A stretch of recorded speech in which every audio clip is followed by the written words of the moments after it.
Isang nakakagulat na balita ang kumalat kamakailan. Matapos maglabas ng isang press conference, ang Israel Defense Forces, IDF, spokesperson na si Hagari.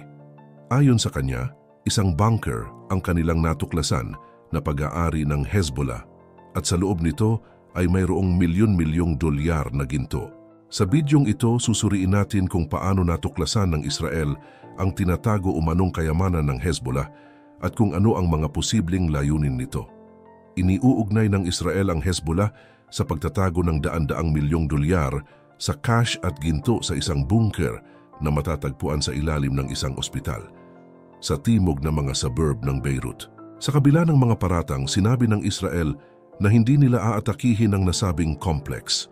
Sa isang pahayag, inilikas ang Sahel Hospital sa Dahiyeh kung saan sinabi ni Fadi Alame, ang direktor nito, na hindi totoo ang mga paratang ng IDF.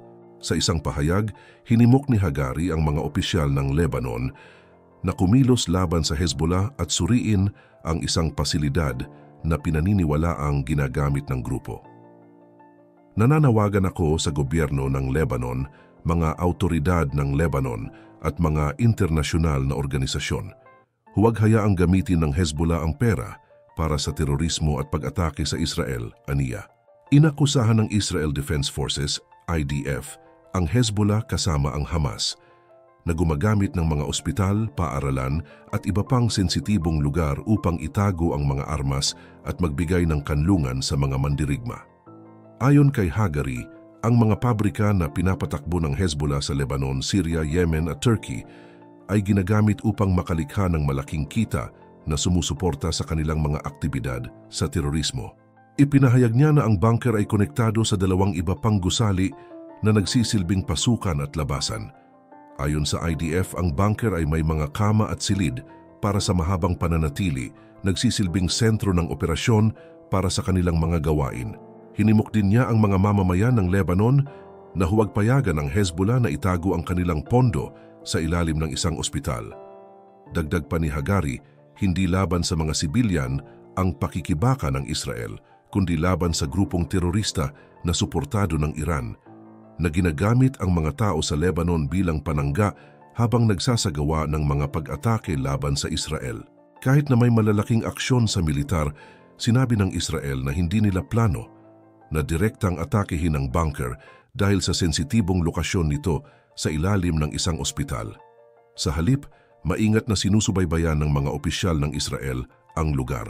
Sinabi ng IDF na malamang na magkaroon ng karagdagang mga airstrikes na tututok sa iba pang mga sentro ng pananalapi na nauugnay sa Hezbollah bilang bahagi ng kanilang patuloy na kampanya laban sa grupo.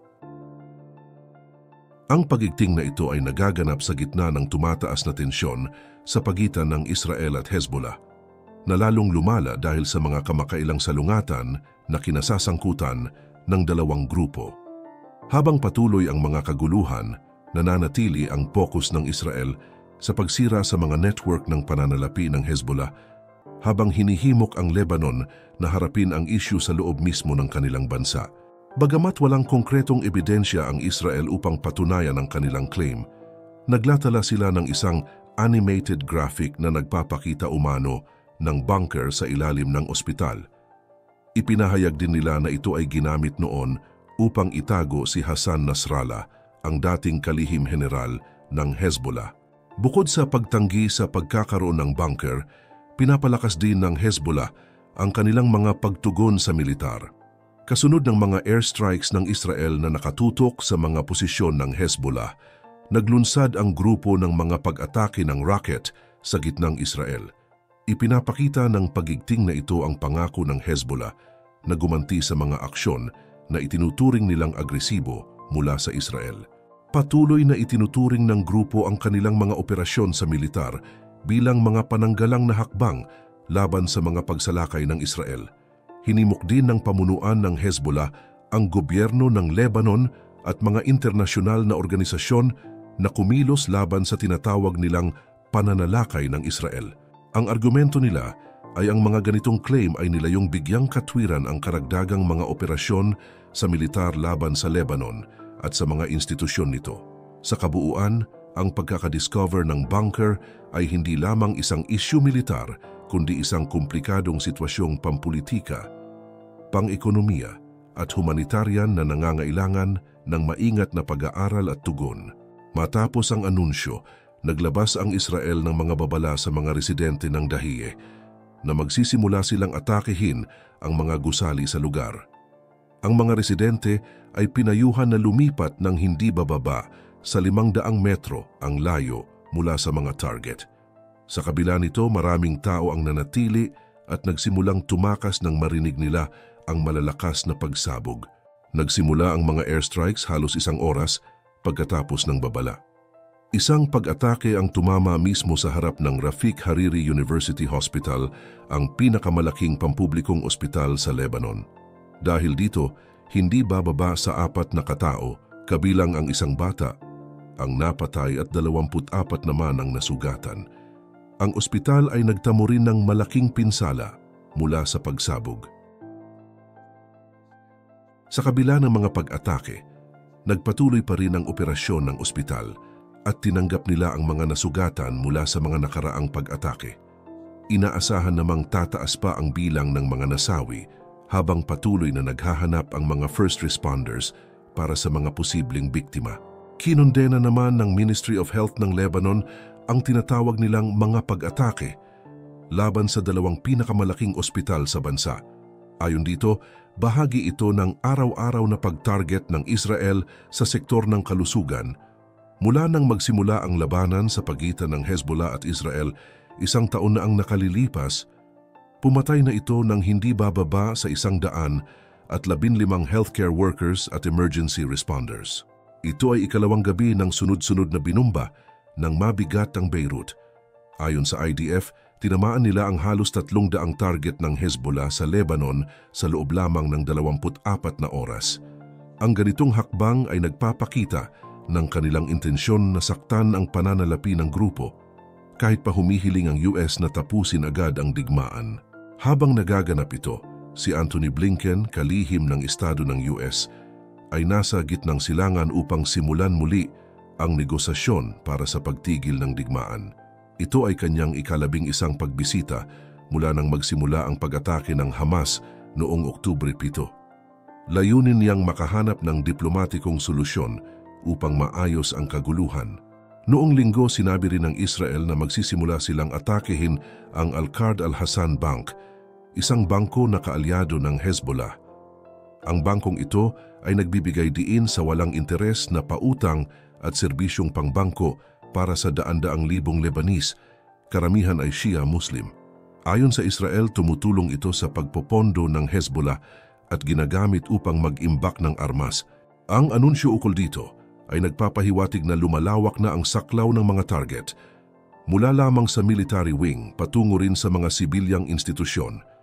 Ang Al-Qard Al-Hassan ay itinatag noong unang bahagi ng taong 1,900 at 80 noong bahagi ng matatag na network para sa social services mula pa noong dekada 80.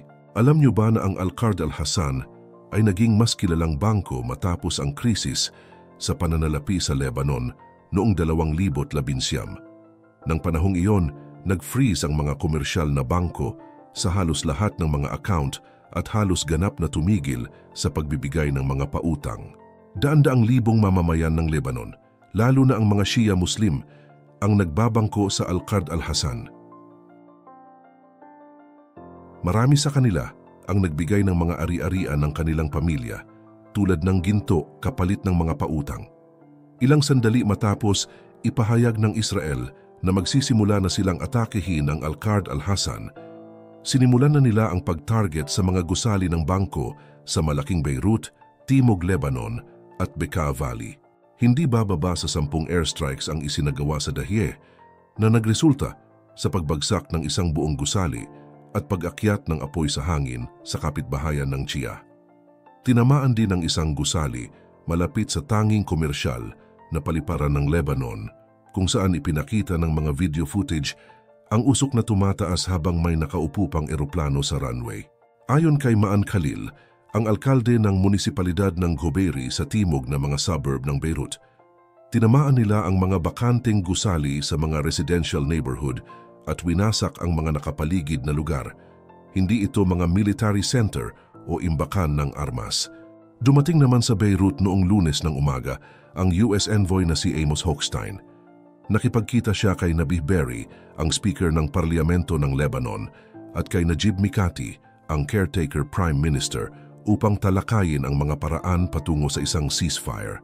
Sinabi ni Hochstein na ang pagpapatupad ng resolusyon 1,700 at isa ng UN Security Council ang daan patungo sa isang ceasefire sa Lebanon.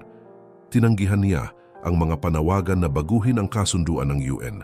Ang resolusyon 1,701 ay nagtapos sa digmaan sa pagitan ng Israel at Hezbollah noong 2006 at mula noon ay naging batayan para sa seguridad sa hangganan ng Lebanon-Israel.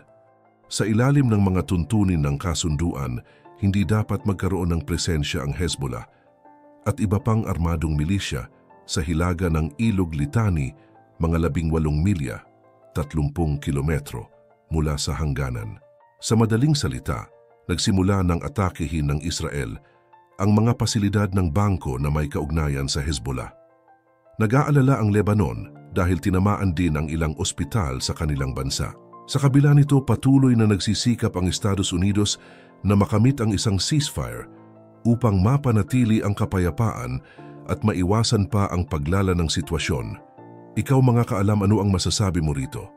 Comment down below ang inyong mga opinyon.